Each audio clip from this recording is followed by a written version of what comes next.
In politics and the English language, Orwell goes after those who would use language to cover up rather than reveal.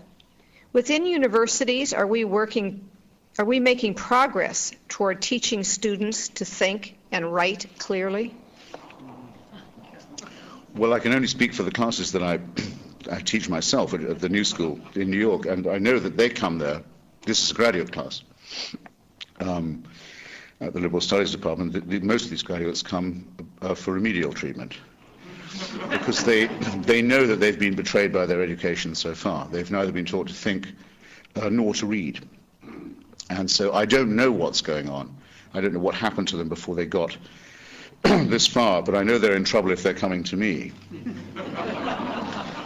And if they're willing, as it were, to seek help, that's stage one, of course. Admit you have a problem. If it's that bad, it must be very bad. And I also know that it ought to be easier than it is. Out of, say, there would be a probable 15 in a first class.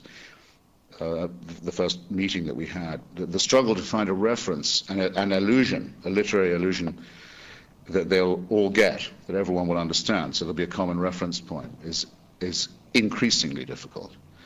And dispiritingly so.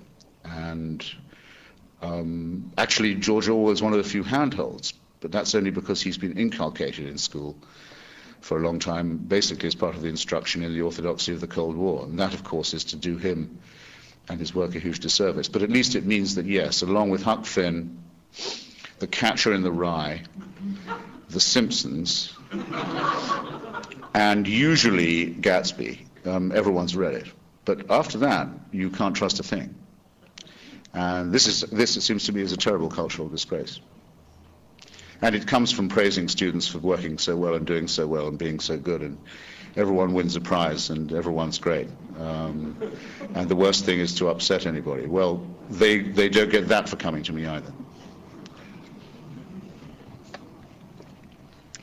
In November 1989, a group of university students in Czechoslovakia were preparing a stage performance of Animal Farm when the system finally crumbled. How much delusion do leaders in North Korea and Iran live under? To mention another great resident of this area, excuse me, I've already mentioned Robert Conquest. I could give you the example of Czesław Miłosz, who I suppose we would now have to say was in every sense the laureate of Poland, poetic and literary, who's been living in Berkeley for a long time. And in 1951, he wrote The Captive Mind. He was then still a cultural official in the Stalinized party that ran Poland. 1951 is the year after Orwell died, and 1984 was published. And in The Captive Mind, Miłosz writes that within certain circles within the Polish communist leadership, this book, 1984, was passed from hand to hand in illicit translation by people who trusted one another as, have you read this? And they were all astounded by how it described and captured the texture of life in a closed society.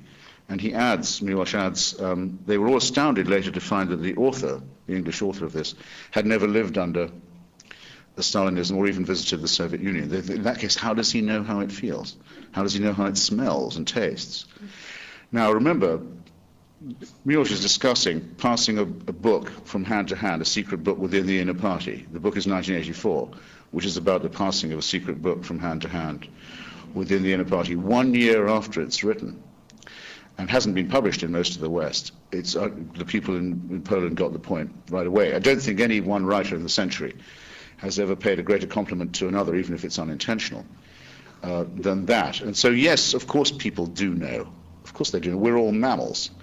There's nothing racially or genetically different between ourselves and North Koreans, Albanians, Iraqis, and so on. Everyone has a rough sense of when they're being lied to and when they're being got at or coerced or exploited. The bet we take that the right bet would be on their emancipation must be the right one.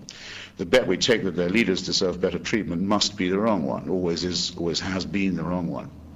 I would add only that actually Orwell had though he'd never been to Stalin's Russia, he did have an idea of what a totalitarian society could be made up of, because he'd been a victim of a very sadistic colonial English boys' school when he was very small. He'd been a colonial policeman. He'd been subject to a purge and a witch hunt in Spain, and he'd seen how easy it was to control the colonial subjects and the unemployed with only a few determined officials. So in fact, by summarizing everything he had learned in his other struggles, he was able to make a reasonable guess.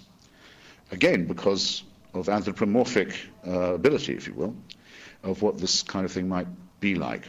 And we, I think, are entitled to do our best to do the same. Do you feel like a lefty these days? It seems like many countries have drifted towards libertarianism. Well, I wish with the question I want to stand up and say who's drifting towards libertarianism. It would cheer me up. It doesn't seem to me like that. I wish it did. Unless the questioner means, which he may or she may, that there's a generally widespread admission that the dirigiste economy, whether merely stageified and partified or semi-nationalized, has suffering from diminishing returns. I mean, that's, I suppose, generally true, and that may go to the point of whether one feels like a leftist or not. Gotcha. It's kind of like, thought they might flush him out. I've been a fan of the comedian Dennis Miller for a long time. I don't know if the table picked that up. Should I be your ventriloquist? The comrade says that he's been a fan of Dennis Miller for a while. Profanely, he calls a comedian rather than a philosopher and satirist, as he really is. And he's noticed that, having at one point been a sort of farouche 60s enragé, these are my words, but he's now more of a libertarian type. Yeah, I'd noticed the same thing. And I think it would be true of me in some ways too, yes, if that's what you meant, sure.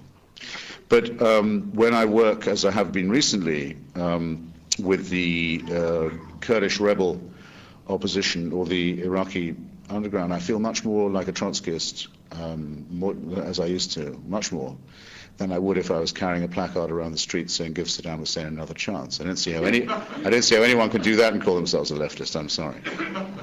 Not while I'm around. They can't anyhow. On a September 11th related question, do you find any significance between Louis Freeh, former FBI director's disdain for the Clinton administration, his resignation right before September 11th, and the frustrated resignation from FBI and subsequent death of FBI agent Joe O'Neill? Well, I know both the stories quite well, and it would take a while to summarize the O'Neill one for anyone who doesn't know it, but I'll do it in a sentence. I think Mr. O'Neill had become persuaded a long time previously that the Al-Qaeda network was a serious threat and was being consistently underestimated by the administration, and made himself obnoxious inside the Bureau by making this point and saying that there was a cover-up involved, say, in Yemen with the USS Cole, a general underestimation of the threat. He then made the crucial mistake of leaving some secret documents in his briefcase in a hotel in a conference in Florida, which gave his enemies an excuse to fire him for a breach of security. And he said, well, the hell with you anyway. I can get a better job in the public sector and in the private sector, and I'll carry on my campaign from there. And on the 1st of September of 2001, became Director of Security for the World Trade Center, and was last seen entering Tower 2. It's the nearest I've ever got in real life in a study to the Sherlock Holmes Moriarty global mutual combat, where unfortunately only one of them falls into the Reichenbach so far. Though I actually think, for other reasons, we won't be hearing from Mr. bin Laden again. I think he's under the rock.